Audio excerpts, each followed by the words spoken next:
Welcome to weekend with journalist Sai. Andhra Pradesh రాజకీయాల్లో అటు ప్రతిపక్షం కానీ ఇటు అధికార పక్షం కానీ ప్రస్తుతం ప్రజల్లో తిరిగే కార్యక్రమాల్లోనే మునుగు తేలుతున్నారు. ఒక పక్క 2 ఏళ్లు వెన్నుపోటు పొడిచింది కూటమి ప్రభుత్వం ప్రజలకి అనేది ఒక డిజిటల్ బుక్లెట్ తో తిరుగుతోంది వైఎస్ఆర్సీపీ. మండల గ్రామ స్థాయిలో నిరసనలు తెలియజేస్తున్నారు.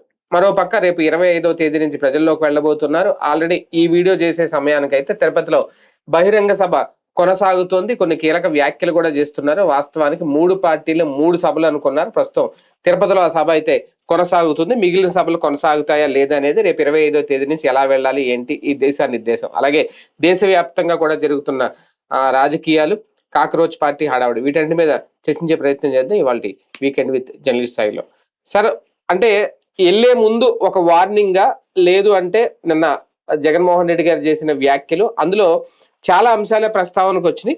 ప్రధానంగా డిఎస్సి విషయంలో ఆయన చేసిన వ్యాఖ్యల్లో ఏమైనా అంతరార్థం ఉందా? కాక్రోచుల్లా మారతాం అనేది ఒక వార్నింగ్, అలాగే కేంద్రం గురించి మాట్లాడడం, ఇప్పుడు ఏ కామెంట్ చెయ్యం అని చెప్పడం, అంటే ఏమన్నా లింక్ ఉందా అక్కడ? ఏమన్నా ఆయన మనసులో వేరే కోణం ఏమన్నా ఉందా జగన్మోహన్ రెడ్డి గారి మనసులో? ఏం లేదు. ప్రాక్టికల్ గా ఏంటంటే Jagan even from the beginning Congress party నుంచి విడిపోయిన రోజును చూసుకున్నా సరే కాంగ్రెస్ పార్టీ మీద పెద్ద కామెంట్లు ఏం చేయలేదు అతను. మనం అప్పుడు కూడా అబ్జర్వ్ చేస్తే అతను కాంగ్రెస్ అతన్ని దెబ్బతీసింది అన్న తర్వాత కూడా తను మొట్టమొదటిసారి ఎన్నికలప్పుడు నాన్నకి దెబ్బతీశారు, ఆత్మగౌరవం కోసం మనం నిలబడుతున్నాం, తోడు నిలబడాలన్నాడు. కానీ సోనియా గాంధీ ఉన్మాది, లేకపోతే రాహుల్ గాంధీ దుర్మార్గుడు, ఇట్లాంటి స్పీచ్లు ఏమి ఇవ్వలేదు అతను. అతని పాయింట్ ఏంటంటే కాంగ్రెస్ తనని లీడ్ చేయనిస్తే ఓకే, దెన్ లివ్ ఇట్, మన సొంతగా మనం ఎదుగుదాం, అంతేగాని కాంగ్రెస్ తో పేచీ పెట్టుకుందాం, సోనియా దగ్గరికి వెళ్ళి గొడవ పెట్టుకుందాం, ఇంకా కొత్తగా ఏం లేదు. సోనియాని అడిగాడు, ఫస్ట్ ట్రిప్ అడిగినప్పుడు ఓదార్పు యాత్రకు ఒప్పుకోలేదు, అప్పుడు సీఎం పదవి ఏమని అడగలేదు సోనియా. ఓదార్పు యాత్రకి అడ్డుపడుతుంది. ఎందుకు అడ్డుపడుతున్నారు అన్నటువంటి సోనియా గాంధీ కంటే కూడా జగన్కి తెలుసు. ఎవరు అడ్డుపడుతున్నారు? తెలంగాణ నాయకులతో పాటుగా ఆంధ్రాలో ఉన్నటువంటి నాయకులు కూడా. రాజశేఖర్ రెడ్డే ఏకుమేకై కూర్చున్నాడు, మనందరికంటే జూనియర్ అయినటువంటి వాడు సీనియర్ అయిపోయాడు, మనందరికి పైన ఎక్కేశాడు. రేపు పొద్దున జగన్మోహన్ రెడ్డి మళ్ళీ అతని లెగసీ తీసుకుంటే మనం వెళ్ళి ఆ కుర్రోడి దగ్గర చేతులు కట్టుకుని ఉంచవలసిన అవసరం ఏంటన్నది సీనియర్ నాయకులకి ఇటోళ్ళకి అటోళ్ళకి ఉన్నటువంటి ఫీలింగ్.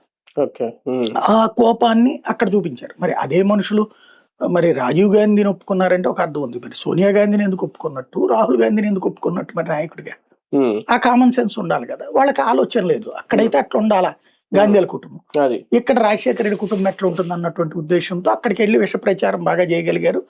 సోనియా గాంధీకి చెప్పింది ఏంటంటే రాజశేఖర రెడ్డి సోనియాని కూడా దారికి తెచ్చాడు.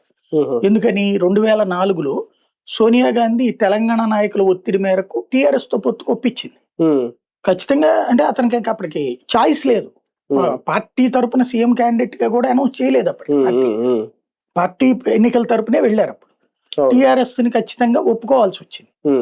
తర్వాత రాజశేఖర రెడ్డికి సీఎం ఇచ్చిన తర్వాత స్ట్రాటజిక్ గా అడుగులు వేసుకుంటూ వచ్చాడు. సోనియా చుట్టూ ఉన్న ఎవరైతే వర్గం ఉంటారో నాయకులు, సోనియాని నడిపించే నాయకులు ఎవరు ఉంటారో వాళ్ళందరినీ క్యాచ్ చేశాడు అతను. ఎలా? Through KVP. చివరికి సోనియా గాంధీ డ్రైవర్ ఇంట్లో పెళ్లికి కూడా ఇక్కడి నుంచి డబ్బులు వెళ్తాయి, అంతగా మేనేజ్ చేయగలిగాడు కేవీపీ. దాంతో సోనియా దగ్గర పూర్తిగా గ్రిప్పు రాజశేఖర రెడ్డికి వచ్చేసి, రాజశేఖర రెడ్డి గ్రిప్ వచ్చాక వీళ్ళందరూ ఇదైపోయారు. వాస్తవంగా చెప్పాలంటే అధినాయకత్వం దగ్గర ఒక జైపాల్ రెడ్డికి ఉన్నటువంటి పలుకుబడి, ఒక వి హనుమంతరావుకు ఉన్న పలుకుబడి, మధుయాష్కి గౌడ్కు ఉన్న పలుకుబడి, డిఎస్ కొన్న పలుకుబడి, కేకేకున్న పలుకుబడితో పోల్చుకుంటే రాజశేఖర రెడ్డి తక్కువే. కానీ రాజశేఖర రెడ్డి ఎప్పుడైతే ఫస్ట్ ట్రిప్ సక్సెస్ చేసి చూపించాడు, ఎందుకంటే అంతకు ముందు కోట్ల విజయభాస్కర్ రెడ్డి, ఎదురుమల్లి జనార్దన్ రెడ్డి వీళ్ళందరితో పోల్చుకున్నప్పుడు రాజశేఖర రెడ్డి వాళ్ళకి జూనియర్ గా కనిపిస్తున్నాడు. వాళ్ళందరినీ ఒప్పించి మెప్పించి అధిష్టానంతో చెప్పించి ఆ పైన వచ్చాడు. వచ్చిన తర్వాత సీఎం అయ్యాక జాగ్రత్తగా ఎక్కడ ఏ వాళ్ళు వేయాలో అక్కడ వేశాడు. ఓవరాల్ గ్రిప్ సాధించేశాడు. ఆ గ్రిప్ ఈయనకు వచ్చిన తర్వాత తెలంగాణ రాష్ట్ర సమితిని ముక్కలు చేయడం అనేటటువంటి ఆలోచన తెలంగాణ కాంగ్రెస్ నాయకులు ఒప్పుకుంటారు? అసలు మామూలుగా అయితే ఒప్పుకోరు కదా. కానీ చేసి చూపెట్టాడు కదా రాజశేఖర రెడ్డి. అది అసాధ్యం అని చెప్పారు వీళ్ళు సోనియా గాంధీ, కానీ అది చేసి చూపించాడు, ముక్కలు చెక్కలు చేశాడు. ఆ 7 దాకా బయటకు వచ్చేయడం, రాజీనామాలు చేయడం, మళ్ళీ ఎన్నికలు, ఇట్లాంటివన్నీ జరిగినాయి కదా. ఇంకోటి తెలంగాణ వాదానికి సంబంధించి కేసీఆరే శాంతం డల్ అయ్యేటటువంటి స్టేజిలో క్రియేట్ చేయగలిగాడు. అంతకు ముందు తెలంగాణ వాదం టాప్కి వెళ్ళిపోతుంది అన్నదాన్ని వెనక్కి తేగలిగాడు. అవును. ఆ తర్వాత 2009లో తెలంగాణ, అంతకుముందు జై ఆంధ్ర జై తెలంగాణ అని నినాదం ఇచ్చింది 2004లో సోనియా గాంధీ. ఆ నినాదాన్ని తెలంగాణ నాయకులు ఇప్పించారు.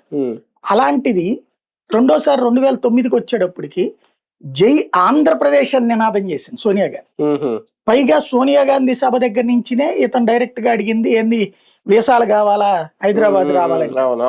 ఆ స్టైల్ ఆఫ్ ఫంక్షనింగ్ అంటే తెలంగాణ వైపు ఎన్నికలు అయ్యేదాకా ఏం మాట్లాడాల రాజశేఖర రెడ్డి. మామూలుగా సభలో తన డెవలప్మెంట్ ఇది చెప్పుకొచ్చాడు. అయిపోగానే ఆంధ్ర ఎలక్షన్ ఆ తీరు కూడా తెలివిగా ఆంధ్ర ఏరియా సపరేట్ గా తెలంగాణ ఏరియా సపరేట్ అనేటట్టు ప్లాన్ చేశాడు అక్కడ ఎన్నికల సంఘం. అన్ని వైపులు ఇన్ని స్కెచ్లు వేయడం ఎవరికి సాధ్యం అవుతుంది?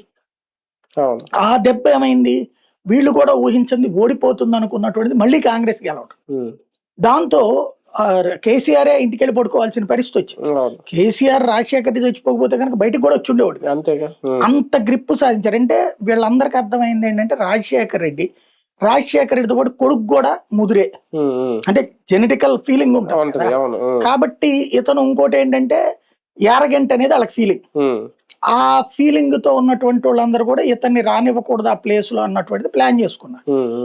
జగన్మోహన్ రెడ్డి ఏం చేశాడు, నేను ఓదార్పు యాత్రకి వెళ్తాను అంతవరకే, నేనేం సీఎం ఇవ్వమని కూడా అడగట్లేదు అని చెప్పాడు. చెబితే పార్టీ తర్వాత ఆలోచించి చెప్తుందని చెప్పి పంపించి. ఇక్కడ చిన్నది అంటే ఈ సందర్భం వచ్చింది కాబట్టి నిన్న రఘువీరారెడ్డి గారు ఒక కీలక వ్యాఖ్యలు చేశారు. మాజీ మంత్రి ఒక యూట్యూబ్ ఛానల్ ఇంటర్వ్యూలో 2009లో 3 నెలలకి ఆయన మరణించారు రాజశేఖర రెడ్డి గారు.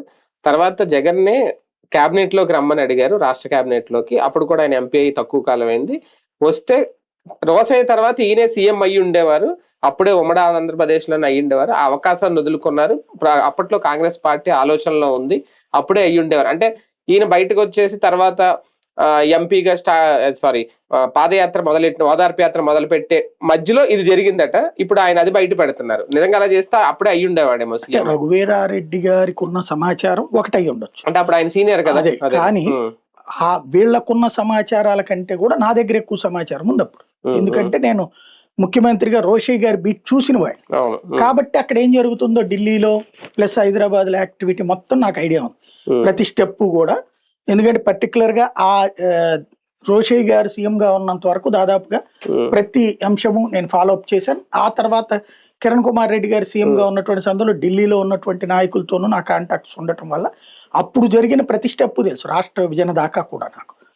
నాకున్న సమాచారం వరకు అయితే మాత్రం ఫస్ట్ సారి వెళ్ళినప్పుడు సోనియా గాంధీ అయితే ఓదార్పు యాత్ర అంశంలో తర్వాత అదే పార్టీ మీకు సజెస్ట్ చేస్తుంది, దాని ప్రకారం వెళ్ళమంది. పార్టీ నుంచి ఎవరు సమాచారం చెప్పలేదు ఆయనకి. అతను మళ్ళీ వచ్చి ఓదార్పు యాత్ర బిగిన్ చేసేసాడు. చేసినప్పుడు డిఎస్ మాట్లాడి ఆగమన్నాడు, ఓదార్పు యాత్ర వద్దు, ఆగమని చెప్పింది అధిష్టానం అని చెప్పాడు. కానీ ఇతను వెళ్ళిపోతున్నాడు. అప్పుడు రోసయ్య చేత ఆపించమని చెప్పారు. రోసయ్య డైరెక్ట్ గా జగన్ కి చెప్పాల, ఎందుకంటే పార్టీ అధిష్టానం తనకి చెప్పాల, పార్టీ అధిష్టానం డిఎస్ కి చెప్పింది. కానీ ఈయనకి చెప్పలేదు. చెప్పనప్పుడు ఈయన చేస్తే బాగోదు కదా. అప్పటికి సీఎం అప్పటికే సీఎం అయిపోయారు కదా రాజశేఖర రెడ్డి. ఆయన ఏం చేశారు, పార్టీ నాయకుల వరకు ఫోన్ చేసి సీనియర్ నాయకులకి జగన్ వచ్చినప్పుడు వెళ్ళబాకండి అని చెప్పారు. అంటే డైరెక్ట్ గా రోసయ్య గారు చెప్పకుండా వాళ్ళ సీఎం పేషి నుంచి ఎట్లా చెప్పింది, ఇట్లా ఆగిపోండి అని. ఈ విషయం జగన్ దగ్గరికి వెళ్ళింది. జగన్ ఏం ఆలోచించాడు, రోసయ్య ఆపుతున్నాడు ఇదంతా అనుకున్నాడు. అంతే తప్పించి అతను అధిష్టానం అనుకోలేదు. అప్పటికి కూడా నాకున్న కరెక్ట్ ఫీడ్బ్యాక్ ఆ రోజుల్లో అయితే నేను మాక్సిమం 90% యాక్యురేట్ గా చెప్పగలను. 10% నాకు కూడా తెలియనివి ఏమన్నా జరిగినవి ఉంటే ఉండొచ్చునేమో, కానీ 90% నేను ప్రతి స్టెప్ అబ్జర్వ్ చేస్తున్నాను. అంతకు ముందే అప్పటి వరకు ఉన్న కాంగ్రెస్ పార్టీ నాయకులు ఎవరైతే రాజశేఖర్ గారి మరణం తర్వాత జగన్ వెంట రావాలనుకున్నారో వాళ్ళందరితో కలిసి ఈయన ముఖ్యమంత్రి అవడానికి చేసిన ప్రయత్నం నిజమేనా? అది ఈయన చేయలేదు. అది ఆ మొక్క బట్టి విక్రమార్క కూడా చెప్పాడు కదా.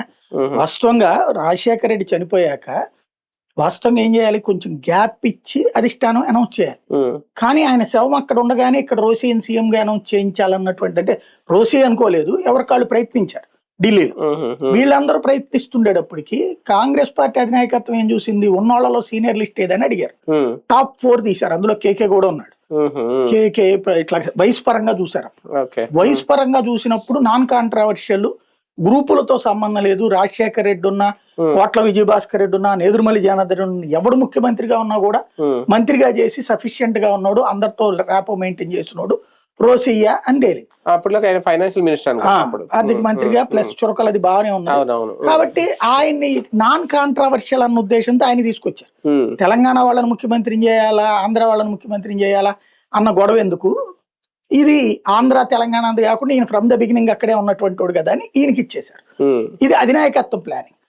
దాన్ని వీళ్ళు ఎలాగా ఈయనకి ఎలాంటి కమ్యూనికేట్ చేశారు, మధ్యలో ఉన్నటువంటి వాళ్ళు డైరెక్ట్ గా అట్లా ఆయన చూజ్ చేసిందని చెప్పకుండా టెంపరీగా పెట్టిందబ్బా నువ్వు అన్నారు.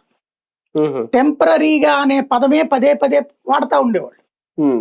అధినాయకత్వం నుంచి చాలా క్లియర్ గా చెప్పేవాళ్ళు ఆయన టెంపరీ కాదు, పర్మనెంట్ సీఎంఏ, కాంగ్రెస్ లో టెంపరీ సీఎం 4 రోజులు సీఎం అని ఉండదు అని చెప్పి. కానీ నమ్మలేదు జగన్. వాళ్ళు చెప్పినటువంటి కోణంలో మధ్యలో వాళ్ళు ఇచ్చిన కమ్యూనికేషన్ నమ్మాడు. రోసయ్యే ఇట్లా ఆపుతున్నాడు అన్నటువంటి ఫీలింగ్ తో రోసయ్య మీద వ్యతిరేకంగా కూడా మాట్లాడాడు అప్పుడు జగన్. అప్పుడు నేను రోసయ్య గారి ఇంటర్వ్యూ కూడా తీసుకున్నాను జగన్ మీద.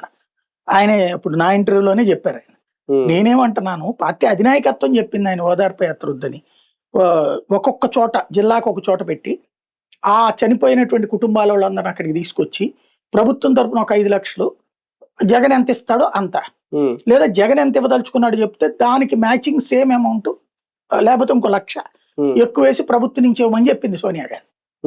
అది నేను ప్రిపేర్ అవుతుంటే ఇక్కడేమో ఇలా చేస్తే నేనేం చెయ్యాలి, అధినాయకత్వపు ఆలోచన ఇందులో నాకేమి గొడవ ఉంటుందని నా ఇంటర్వ్యూలోనే మాట్లాడారు రోసయ్య. నేను హైదరాబాద్ ఛార్జ్ తీసుకోగానే ఫస్ట్ ఇంటర్వ్యూ అనమాట. అప్పటిదాకా 6 నెలలు అయింది రోసయ్య గారు సీఎం అయ్యి.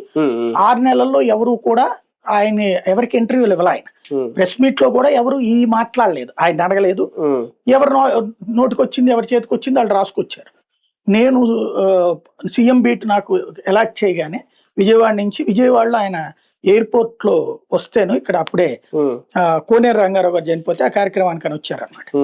అప్పుడు ఆయన ఇక్కడ కలిసే అనమాట. కలిసి ఇట్లా మరి నాకు బీట్ చేశారు, అక్కడికి నేను వద్దాం అనుకుంటున్నాను, నా ఫస్ట్ టైం సీఎం బీట్ అంటే మీరు కోఆపరేట్ చేస్తానంటే నేను వస్తాను, లేకపోతే అక్కడికి వచ్చి నేను చేసేది ఏముండదు, మిగతా కూర్చుని రాసుకోవడం తప్పించి అని చెప్పి ఆయనతో మాట్లాడడం. ఆయన కూడా రాసాయి నీలాంటి వాళ్ళు ఉంటే బానే ఉంటుంది, నువ్వు జెన్యున్ గా వెళ్తావు కదా అని అంటాం.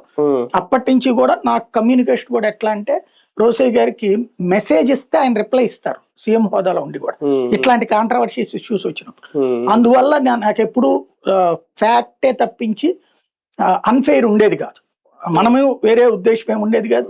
స్ట్రైట్ గా మాట్లాడుకునేవాడు. లేదు మాట్లాడాలి ఇంపార్టెంట్ ఉందంటే వెళ్ళి మాట్లాడే చనువు ఉండేది. వాళ్ళ ఇంటి దగ్గరికి వెళ్ళిను, వాళ్ళ ఆఫీస్ దగ్గరికి వెళ్ళిను, ఆఫీసులో పర్సనల్ గా కలిసి మాట్లాడిన సందర్భాలు ఉన్నాయి. లేకపోతే నేను మెసేజ్ చేస్తే ఆయన ఫోన్ చేస్తారు, స్పందిస్తారు, సమాధానం ఇదిగో సార్ ఇట్లా ఉంది పరిస్థితి ఏంటి అని అడిగితే ఫెయిర్ గా చెప్పేస్తారు. ఎందుకంటే అనేక సార్లు ఈ ఇష్యూస్ వచ్చినాయి. ఏంది, చాలా మంది అప్పుడు జగన్ ని ప్రమోట్ చేయడం కోసం రోసయ్యని కించపరుస్తా చేసిన సందర్భాలు, రోసయ్యకి జగన్ కి మధ్య మీడియా బాగా గొడవ పెట్టింది ఓ రకంగా. అందుకని నాకు అవన్నీ బాగా గుర్తు అనమాట. ఆ టైంలో రెండోసారి ఓదార్పు యాత్రకి, ఇది రెండోసారి మళ్ళీ సోనియా గాంధీ దగ్గరికి వెళ్ళాడు జగన్ కొన్ని రోజులు ఆగి. రెండోసారి వెళ్ళినటువంటి సందర్భంలో సోనియా గాంధీ ఓపెన్ గా చెప్పింది ఈ మొక్క మీరు అన్నటువంటి పదం ఏమని, రాష్ట్ర కేబినెట్ కాదు కేంద్ర కేబినెట్ లో సహాయ మంత్రి తీసుకుని లాస్ట్ ఇయర్ సీఎం ఇస్తానంది ఆవిడ. అంటే అప్పుడు ఎంపీ కాబట్టి కేంద్ర కేబినెట్ లో తీసుకుని లాస్ట్ ఇయర్ సీఎం ఇస్తానని చెప్పింది. లాస్ట్ ఇయర్ అప్పుడు ఎమ్మెల్సీ తీసుకుని సీఎం ఇద్దామని చెప్పింది అనమాట. అంటే దానికి జగన్ ఒప్పుకోలేదు. లాస్ట్ ఇయర్ అంటే అప్పటికి వీళ్ళంతా నాశనం చేసేస్తారు, ఇంకా అప్పుడు నేను వచ్చి ఓడిపోయిన దానికి నేను బాధ్యత వహించాలి, నైతిక బాధ్యత. అట్లా కాదు అంటేను పార్టీ చెప్పింది చేయండి అని వెళ్ళిపోయింది ఆవిడ. ఆవిడకి ఆ కోపం వచ్చింది, ఈయనకి చిరాకేసింది, వచ్చేసాడు. ఆ తర్వాత కూడా ఎప్పుడు సోనియా గురించి మాట్లాడలేదు. ఇక అప్పుడు ఇతనికి అర్థమైపోయింది కాంగ్రెస్ పార్టీలో మనం 100 మందిని ఒప్పించాలి, అధినాయకత్వాన్ని ఒప్పించాలి, గొడవలు పడే నాయకులను ఒప్పించాలి, రోజుకొకడు పేచీ పెడతానే ఉంటాడు, ఎంతమందిని ఒప్పిస్తా ఎన్నేళ్ళు నడుస్తుంది. రాజశేఖర రెడ్డి 25 ఏళ్ళు పట్టింది అన్నిటి మధ్యన సీఎం గానే ఉన్నాడు కూడా. అలాంటి పరిస్థితుల్లో ఎందుకు మనకి అనుకున్నాడు, సొంత పార్టీ పెడితే బెటర్ అన్నటువంటిది ఒక ఫీలింగ్ వచ్చింది. ఇతను ఈ రూట్ లోకి వచ్చేసాడు. అట్లా పెడితే నేను సంగతి తేలుస్తానన్నటువంటి అధినాయకత్వం వార్నింగ్లు, జైళ్లు అయినా సిద్ధపడిపోయాడు అతను. ఎందుకంటే స్పేస్ ఉంది అక్కడ, అంతే ఆ స్పేస్ ని తీసుకున్నాడు. ఇప్పుడు అట్లాంటి జగన్మోహన్ రెడ్డికి వచ్చేటప్పటికి కాంగ్రెస్ బీజేపీ అధినాయకత్వంతో ఎందుకు గొడవ పెట్టుకుంటాడు? అతనికి ఏం అవసరం జాతీయ స్థాయిలో? జాతీయ రాజకీయాల్లో దూల తీర్చుకోవాలి, దూరిపోవాలి అనుకునేవాడికి అవసరం ఉంటుంది. ఇతనికి ఇప్పుడైతే అట్లాంటి ఫీలింగ్ ఏం లేదు. మేబీ ఇతను స్ట్రాంగ్ గా ఈ క్రిందసారి కనుక వరుసగా రెండోసారి గెలిచుంటే వచ్చుండేదేమో. ఇప్పుడు చంద్రబాబు గారికి కనుక వరుసగా రెండోసారి గెలిచేటప్పుడు జాతీయ రాజకీయాలు చక్రం తిప్పాలనిపించింది అప్పుడు 99 లో, అంతే కదా. అట్లా కాకుండా ఇతనికి అట్లా రెండోసారి గెలవలేదు. అంటే జగన్ ఇప్పుడు అనేది ఇక్కడ డిఎస్సికి సంబంధించి కుంభకోణం జరిగింది, అవినీతి జరిగింది అనేది అక్కడ కాక్రోచ్ చేస్తున్నది నీట్ పరీక్షా పత్రానికి సంబంధించి లీకేజ్, అది ధర్మేంద్ర ప్రధాన్ రాజీనామా చేయాలి అంటే రెండు కొంచెం సైమల్టేనియస్ గానే ఒక చూసుకుంటే అటు కేంద్రం మీద వాళ్ళు పరీక్ష గురించి, ఇక్కడ డిఎస్సి గురించి రాష్ట్ర ప్రభుత్వాలు అందుకన్నాడు అయిన కాక్రోచ్ అని, లేదంటే కేంద్రానికి కూడా ఏమన్నా ఒక వార్నింగ్ కాదు. అతను ప్రెస్ మీట్ లో నేను అబ్జర్వ్ చేసింది ఏంటంటే ఈ దీని గురించి డిఎస్సి గురించి ప్రధాన అన్నారు, ఎందుకంటే కేసులు పెడుతున్నారు, ఇవన్నీ ఇంకోటి బెదిరిస్తున్నారు కాబట్టి మేము వచ్చిన తర్వాత చేస్తాం. ప్లస్ మెయిన్ ఏంటంటే ఆ నవీన్ అనే కుర్రోడికి సంబంధించింది స్పోర్ట్స్ ఈ రెండిట్లో అవకతవకలు జరిగినాయి అన్నది అందరికి అర్థమైపోయింది. ఇతను మాట్లాడటం పదే పదే విత్ ఎవిడెన్స్ తో మాట్లాడడం. స్పోర్ట్స్ గోల్డ్ మెడల్ వచ్చినోడికి పోయి మనకి ఇంటర్ కాలేజియేట్ స్పోర్ట్స్ ఉంటాయి అంటే కాలేజీల మధ్య, ఇంటర్ కాలేజీ అంటే ఏంటి ఒకే కాలేజీలో 2 క్లాసుల మధ్య పోటీలు వాళ్ళకి కూడా ఇచ్చేసారు. ఇంకోటి సర్టిఫికెట్ పార్టిసిపేషన్ సర్టిఫికేట్ కూడా ఇచ్చారు. పార్టిసిపేషన్ సర్టిఫికేట్ ఇవ్వచ్చు స్టేట్ వాటికి, నేషనల్ వాటికి, కానీ పథకం వచ్చినోడు ఉండగా పార్టిసిపేట్ ఎట్లా ఇస్తాడు? ఈ రెండింటి మధ్యనే ఉంటది కదా. అక్కడ తేడా వచ్చిందన్నది అందరికి అర్థమైపోయింది. స్పోర్ట్స్ విషయంలో మాత్రం సంథింగ్ తేడా జరిగింది, ఇది అర్థమైపోతుంది. దానికి కొత్తగా వెర్షన్ కూడా ఇతను చెప్పగలిగాడు. సర్టిఫికెట్ రవికుమార్ భరత్ ఇద్దరు వాళ్ళ దాంట్లో అసలు ఇంకోటి జూడో దానికి సాధారణంగా ఉండవు. జూడో లాంటిది, కరాటేలు, కుంఫులు లాంటి వాటికి స్పోర్ట్స్ కౌంట్ కిందకి వెయ్యరు. బేసిక్ గా మార్షల్ ఆర్ట్స్ కదా ఈ పోరాట విద్యలు, అంటే అథ్లెటిక్ గేమ్స్ లోకి రాదు. అదే వాస్తవంగా అయితే అలాంటి ఏదో సంథింగ్ వీళ్ళ ఇష్టం, ప్రభుత్వ నిర్ణయం తీసుకోవచ్చు అట్లా వాటిని ప్రోత్సహించడం కోసం. ఇంకోటి అక్కడ వీళ్ళు ఎక్కడ దొరికిపోయారంటే ఫస్ట్ ఏమో స్పోర్ట్స్ కి సంబంధించి ఎగ్జామ్స్ లేకుండా అని చెప్పి ఒక జీవో ఇచ్చి జాయిన్ చేసుకున్నాక అపాయింట్మెంట్లు అయిపోయాక తర్వాత జీవో ఇచ్చారు పరీక్షలు రాసే అని. అయిపోయాక ఇట్లా ఇస్తావు అంటే నెక్స్ట్ వచ్చేవాడికి నెత్తిన పెట్టడం అనమాట. అంటే కోర్టుకి రేపు పొద్దున మోసం చేయడం అట్లాంటిది. వాస్తవంగా అయితే లీగల్ గా ఫైట్ గట్టిగా చేయగలిగితే టీడీపీ కనుక ప్రతిపక్షంలో ఉంటే ఆడుకునేది. లీగల్ లో వాళ్ళకు ఉన్నటువంటి ఎక్స్పర్ట్స్ వీళ్ళకి లేరు, అది ఇక్కడ మెయిన్ ప్రాబ్లం. అందుకని ఇతను పదే పదే పొలిటికల్ ఇష్యూనే రేపు పొద్దున్న నేను వస్తే చేస్తానంటున్నాడు. ఇక మీరు అన్నట్టు కాక్రోచ్ కాన్సెప్ట్కి వచ్చేటప్పటికి ఎవరో జర్నలిస్టులు అడిగినటువంటి సందర్భంలో అణచివేత ఎక్కడ ఉంటుందో అక్కడ కాక్రోచ్లు పుట్టుకొస్తాయి, మేము కూడా కాక్రోచ్లమే అన్నాడు. అంతే తప్పించి కాక్రోచ్లు అంటే సాధారణంగా బొద్దింక అసహ్యించబడుతుంది, వీళ్ళు కూడా అసహించబడాలనుకుంటున్నారు. బొద్దింకని ఎవడు ఇంట్లో గుట్టో పెట్టుకుని పూజ చేయడు, లేకపోతే బొద్దింక ఉందని సంతోషపడ్డు. బొద్దింక అంటే చిరాకు మనకి మీద పడుతుంది అనేది. మేము కూడా బొద్దింకలుగా మారుతామంటే జనాలకి చికాకు పెట్టాలనుకుంటున్నారు. కానీ ఇక్కడ నిన్న ఆ వ్యాఖ్యల తర్వాత విద్యాశాఖకు సంబంధించి 2 IAS అధికారులు దానికి కౌంటర్ ఇచ్చారు. ఆయన కోన శశిధర్ ఒకరు, ఇంకొక ఆయన. అంటే రాజకీయ నాయకులు ఇవ్వాల్సింది ధోరణిలా ఉందా? జగన్ హయాంలో ఉన్నప్పుడు గ్రామ స్థాయిలో ఉత్సవాల్లో ఆటలాడే వాళ్ళకు కూడా సచివాలయాల్లో ఉద్యోగాలు ఇచ్చారు అని చెప్పి కౌంటర్ ఇవ్వడం, అంటే అది రాజకీయంగా అనిపించిందా? IAS అధికారులు ఆ స్థాయిలో మాట్లాడడం కరెక్టేనా? అంటే IAS అధికారులు మనకి ఎక్కడ అయిపోయిందంటే మీడియా బలహీనత నాకు కనిపించింది. అంటే ఆ మాట ఏ బాబు గారు లోకేష్ గారు అంటే ఓకే రాజకీయంగా పోతుంది, కానీ అక్కడ IAS అధికారులు. నేను అనేది మీడియా బలహీనత అని ఎందుకు అంటున్నా అంటే పర్టికులర్ గా వివరణ ఇవ్వాల్సింది అధికారి, రాజకీయ ఆ వివరణలో ఈ పదాలు వాడినటువంటి వాళ్ళు అది ఎవరు? అట్లాగా గ్రామీణ స్పోర్ట్స్ లో ఇప్పుడు ఆ వైభవ్ సూర్యవంశీ అనేవాడు లోకల్ గా స్కూల్లో కూడా ఆడి ఆ పైన నేషనల్కి వెళ్ళాడు, IPLకి వెళ్ళాడు. ఇక్కడ ఆడేది మాత్రమే గుర్తుపెట్టుకున్నారు అనుకోండి తప్పు. ఇంకొకటి ఆ ప్రభుత్వపు నిర్ణయమే అది అని పదే పదే చెప్తున్నారు అంటే వాళ్ళని ఎత్తినేసుకోవట్లే వాళ్ళిద్దరు. అంతే, అవును. వాళ్ళిద్దరు కూడా ప్రభుత్వం నిర్ణయం మార్చుకుంది, ముందు అట్లా అనుకుంది, తర్వాత ఈ జీవోది ఇచ్చింది ఇట్లా అని. అక్కడ ఏంటంటే మీడియా మామూలుగా మనమైతే ఆ రోజులు గ్రిల్ చేసేవాళ్ళు, గ్రిల్ చేసి ఆ తర్వాత న్యూస్ లో కూడా 2 కోణాలు రాసేవాళ్ళు. ప్రెస్ మీట్ గా రాసి ఇందులో ఈ అనుమానాలు వ్యక్తం అవుతున్నాయి అన్నటువంటి పాయింట్ రాసే అవకాశం మనకి యాజమాన్యాలు ఇచ్చేయి, మనం రాసేవాళ్ళం. ఇప్పుడు మీడియా అటో ఇటో సైడ్ తీసుకోవడం వల్ల అందులో గ్రిల్ చేయలేకపోయారు, ఈవెన్ అది క్యాచ్ చేయలేకపోయారు. మీరు చెప్పిన పాయింట్ చాలా ముఖ్యమైనది. జర్నలిస్ట్ గా ఉన్నారు కాబట్టి మీకు ఐడియా ఉంది, అక్కడ జర్నలిస్టులే ఉన్నారు, కానీ యాజమాన్య జర్నలిస్టుల వలన అది పైగా గ్రామోత్సవాల్లో ఆడే ఆటలకు కూడా ఇచ్చారు. అంటే గ్రామోత్సవాలు ఏం కబడ్డీ ఆడతారు, కబడ్డీ మరి ఉంది కదా, కదా మరి కబడ్డీ ఖోఖో ఆడతారు, గేమ్స్ నుంచి తీసేద్దామా పోనీ. అంటే దాంట్లో ఉన్న వాళ్ళు కూడా సచివాలయంలో ఉద్యోగాలు ఇచ్చారు. పొలిటికల్ ప్రెషర్ మీద మాట్లాడారు వాళ్ళు, అంటే పొలిటికల్ గా ఏమేమి మాట్లాడాలో చెప్పించి మాట్లాడి. అదే అన్నాను, అంటే అధికారులతో కూడా మొదలెట్టి ఇచ్చేసారు. అంటే ఇంత ముందు వీళ్ళు చేశారు కదా, నీవు నేర్పిన విద్య నిరాక్ష అని. ఇదివరకు తెలుగుదేశం వాళ్ళని అరెస్ట్ చేసినప్పుడు, చంద్రబాబుని అరెస్ట్ చేసినప్పుడు అవన్నీ ఎవరు మాట్లాడారు? అధికారులు మాట్లాడారు. అట్లాగే వీళ్ళు కూడా అధికారులతో మాట్లాడిస్తారు. నిర్ణయాలేమో ప్రభుత్వాలు తీసుకుంటాయి, అధికారులు బలిపశువులు చేస్తాయి. ఇప్పుడు ఆ రోజున మాట్లాడిన అధికారులు వీళ్ళు వేధిస్తున్నారు, రేపు వీళ్ళని వాళ్ళు ఏదిస్తారు అంతే. ఇప్పుడు ఆ సుధాకర్నే, ఆయన పేరేంటి, సుధాకర్ అనే డాక్టర్ కాదు, లాయరు, వీళ్ళ తరపున లాయర్ ఉన్నాడు కదా, అవును ఆయన ఢిల్లీ, అవును ఇక్కడ లాయర్, మన వైసీపీ తరపున లాయర్ సుధాకర్. ఆయన ఆ రోజున ఆయన ప్రెస్ మీట్లు పెట్టేవాడు, ఇంటెలిజెన్స్ చీఫ్.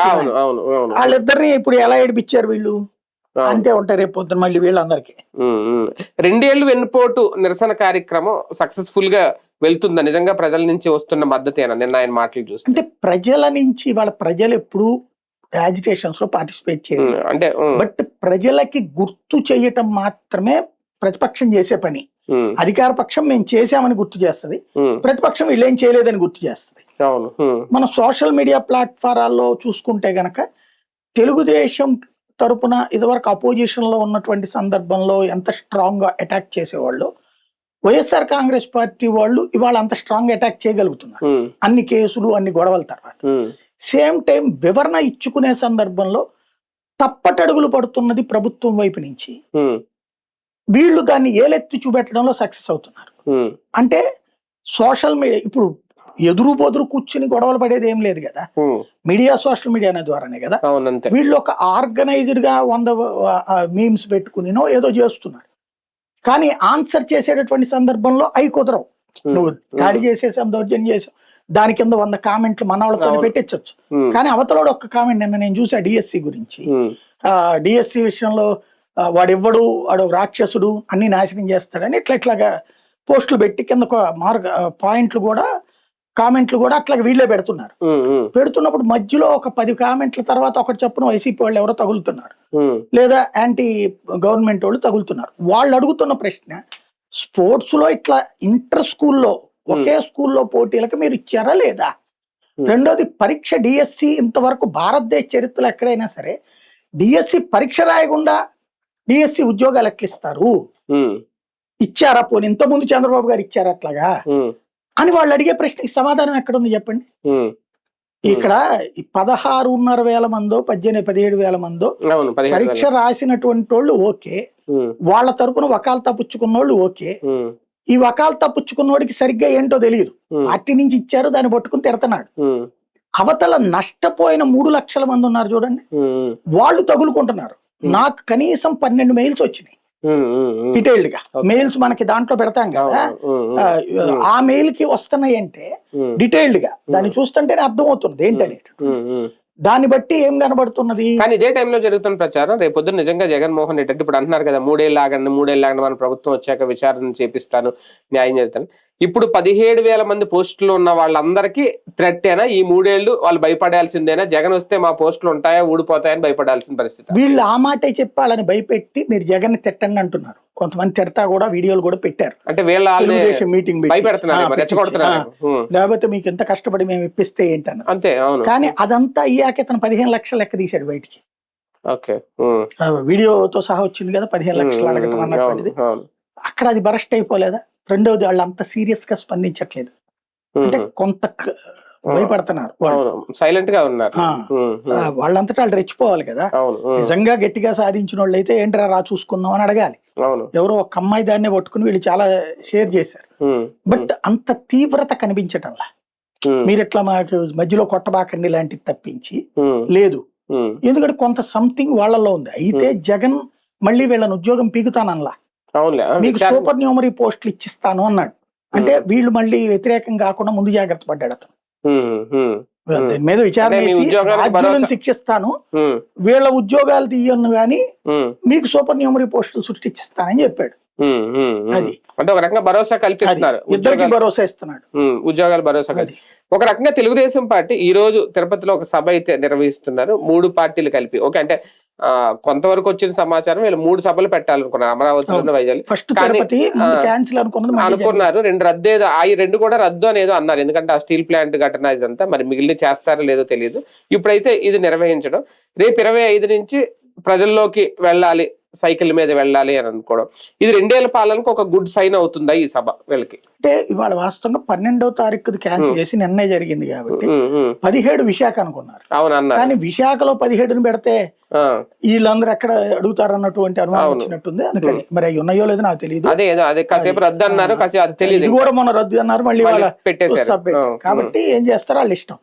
అయితే ఒకటి ప్రభుత్వం వైపు నుంచి ఇందాక చంద్రబాబు గారు ఒక ఛాలెంజ్ విసిరారు, నేను విన్నాను. చర్చకు సిద్ధమా, అభివృద్ధి మేము ఎట్లా చేసాం మీరు ఎట్లా అన్నారు.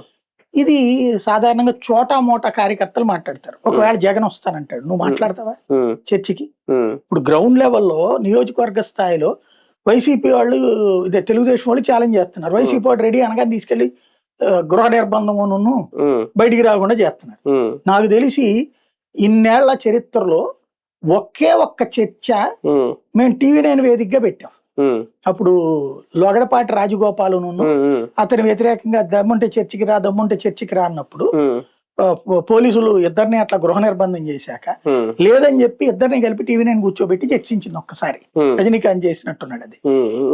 అది ఒక్కటే ఇంతవరకు జరిగిన చర్చ నాకు తెలిసి. సవాళ్లు విసురుకున్నాక 2 వైపులు, మిగతాది ఏది చర్చలు జరగల, అన్ని అబ్బూసే ఉంటాయి. ఒకటి. రెండవది ఏంటి, రాష్ట్రాన్ని సర్వనాశనం చేసేస్తే, అన్ని వ్యవస్థల్ని పతనం చేసేస్తే నేను మళ్ళీ ఆ టైంలో వచ్చి గాడిని పెడుతున్నాను అని చెప్తున్నారు.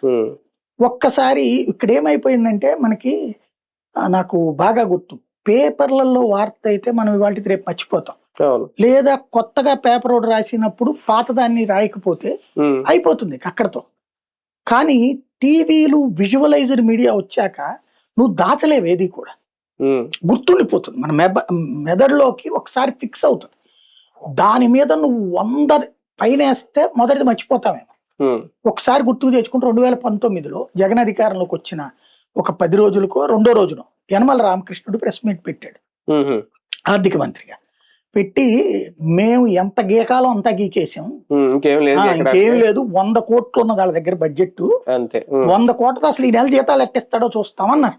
అంటే ఏంటి, విధ్వంసం మేము చేసేసామని ఓపెన్ గా ఒప్పుకున్నారు. ప్రభుత్వం, కేంద్ర ప్రభుత్వం అట్లా లప్పలేమివ్వదు అని చెప్పుకొచ్చాడు ఆయన. అయిపోయింది. మరి మొదటి నెల జీతం ఇచ్చాడు, తర్వాత జీతాలు ఇచ్చాడు, తర్వాత ఇన్ని పథకాలు తెచ్చాడు. అంటే అసాధ్యం, నేను మొత్తం నాశనం చేసి ఇచ్చానని ఓపెన్ గా చెప్పాడు ఆయన. కేవలం 100 కోట్లు ఉంది, ఈ నెల జీతం ఎట్లా ఇస్తాడో చూస్తామన్నాడు. ఈ నెల జీతం. ఇంకోటి, అప్పటికి కేంద్రం బ్యాన్ పెట్టుంది మనకి, ఎందుకు, నిబంధనలకు విరుద్ధంగా మనం డబ్బులు ఖర్చు పెట్టామని. అంత సిచ్యువేషన్ లో ఈవెన్ ఎక్స్ట్రా డబ్బులు కూడా పెట్టారు. అది కూడా జగన్ వచ్చి కట్టాల్సి వచ్చింది. కేంద్ర ప్రభుత్వం అప్పుడు ఆపేసింది వీళ్ళకి డబ్బులు, ఎలక్ట్రిసిటీ విషయంలో గానీ, అట్లాగే ముందుగానే అప్పులు తీసేసుకున్నారు వాళ్ళు. వాటన్నిటి వల్ల సఫర్ అవుతా కూడా జాగ్రత్తగా నడుపుకొచ్చాడు. ఇతని వల్ల ఏమవుతుందిలే అనుకున్నాం, కానీ చేయగలిగాడు. అయ్యి మర్చిపోయినట్టు ఈయన ఆర్థిక వ్యవస్థ నేను గాడిని పెడుతున్నానంటే, ఈయన జగన్ దిగే రోజున కూడా, జగన్ లాస్ట్ ఎలక్షన్స్ ముందు జనాలకి, ఆ ఉద్యోగులకి డబ్బులు కూడా వేసాడు. డిఏ ఒకటి వేసి, 2వ డిఏ ఎలక్షన్ అయిపోగానే కూడా పెట్టాడు కదా, ఆ డబ్బులే కదా వీళ్ళు ఇచ్చింది డిఏ.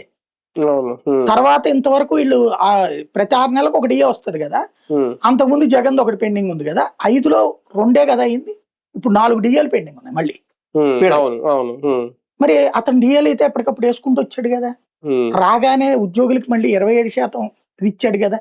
సరే, ఉద్యోగులది పక్కన పెడదాం, నవరత్నాలు మొదటి ఏడాదిలో అమలు చేశాడు కదా, ప్లస్ 1,50,000 ఉద్యోగాలు డైరెక్ట్ ఉద్యోగాలు ఇచ్చాడు కదా, ప్లస్ 2.5 లక్షల టెంపరీ ఉద్యోగాలు ఇచ్చాడా. ఇంకోటి, నేను ఆ రోజున అనుకుంది ఏంటంటే, పెచ్చోళ్ళు లెక్కన ఉన్నాడు ఇతను, ఏందో సచివాలయ వ్యవస్థ అంట, 2,000 మందికి ఒకటంట, అక్కడ ఒక ఆఫీస్ అంట, ఎప్పుడు కట్టాలి ఈ బిల్డింగ్లన్నీ, ఎప్పుడు చేయాలి, ఈ 5 ఏళ్ళు ఇట్ట కాలక్షేపం చేస్తాడేమో అనుకున్నా నేను. ఎందుకంటే అప్పటికి జగన్ పరిపాలన మనం చూడలేదు. జగన్ అంటే ఒక యారగెంట్ పర్సన్ అన్నటువంటి అభిప్రాయంతోనే ఉన్నాను నేను కూడా, అప్పటిదాకా చూసినటువంటి పరిణామాన్ని బట్టి. అలాంటిది జగన్ వచ్చి మొత్తం సచివాలయాలు కట్టేశారు కదా, కట్టడమో అద్దెకి తీసుకోవడమో చేసి నెలన్నర తిరిగేటప్పటికి సచివాలయాలు వచ్చేసినాయి, వాలంటీర్లు ఇంటింటికి వచ్చేసారు. మామూలుగా అయితే కనుక ఇట్లాంటి ఇంత వ్యవస్థ ఏర్పాటు చేయాలంటే ఎన్ని నెలలు పడుతుంది? ఇప్పటికి వీళ్ళ వల్ల కావట్లేదు కదా దానికి ఆల్టర్నేటివ్. 2 ఏళ్ళైనా వీళ్ళ వల్ల కాలేదు ఆల్టర్నేటివ్, ఆ సచివాలయ వ్యవస్థకు ఆల్టర్నేటివ్, దీనికి ఆల్టర్నేటివ్. ఏదో వాట్సాప్ గవర్నెన్స్ అన్నారు, ఏదో కనీసం వాళ్ళకన్నా వాట్సాప్ పని చేస్తుందో లేదో తెలియదు. అంటే మరి అంత వ్యవస్థని అసలు అతని వల్ల కనీసం ఏ మంత్రిగా కూడా పనిచేసినోడు కాదు, చేయగలిగాడు కదా అతను నవరత్నాలు. ఇది వీళ్ళు చెప్పినటువంటి 100 కోట్ల చేతిలో ఉండగా చేశాడు, 100 కోట్ల చేతిలో ఉండగా చేశాడు. ప్రతి మహిళకి 18,000 అంటే ఏమన్నా ఆటలాది? ప్రతి కుటుంబంలో ఒక మహిళకి 18,000 అంటే డ్వాక్రా రుణమాఫీ అనేది ఆటలా? చంద్రబాబు వల్ల కాలేదు కదా, అమ్మఒడి ఇవ్వడము ఎన్ని చేసుకొచ్చాడు కదా అతను. మరి ఇవాళ నువ్వు చెయ్యకుండానే సూపర్ 6 ఎవరి వల్ల కాదన్నారు, మేము అద్భుతం చేసి చూపించాం. Super 6 super hit. కానీ వాళ్ళ ఆంధ్రజ్యోతి పేపర్ మీరు చూస్తే లాస్ట్ లో చిన్న కాలం రాశాడు ఆయన, 11వ పేజీల వెనకాల 2 తప్పించి అని క్లియర్ గా రాశాడు. అంటే వాళ్ళు ఒప్పుకుంటున్నారు సూపర్ 6 హిట్ కాదు, సూపర్ 4 అని. ఆ 2 కూడా రాశాడు. నిరుద్యోగ భృతి ఒకటిని, ఈ 1,500 రూపాయలు, ఈ 2 మినహాయించి మిగిలినవి ఉన్నాయి ఈ ఐఎంఎల్. అవి ఏమన్నా మరి ఈ వేదిక మీద ఏమన్నా ఒప్పుకుంటారా వీళ్ళు? ఒప్పుకోలేదు. ఆ జెండాలు అయితే ఊపారు ఇలాగా, సూపర్ 6 అయిపోగానే సక్సెస్ అయిపోయినట్టే. ఇంకా అంతే. ఇంకా దాంట్లో కూడా వాళ్ళ పేపర్ లో యాడ్ చేశారు కదా, P4 లో అయిపోయినట్టు. కాకపోతే జోక్ ఏంటంటే P4 స్టార్టింగ్ లో అంటే నాకు మీడియా మీద చిరాకేస్తుంది అదే. మీడియా ఇదివరకు మనం దాన్ని ప్రతి సూక్ష్మాన్ని ఎతికి లాగేవాళ్ళం.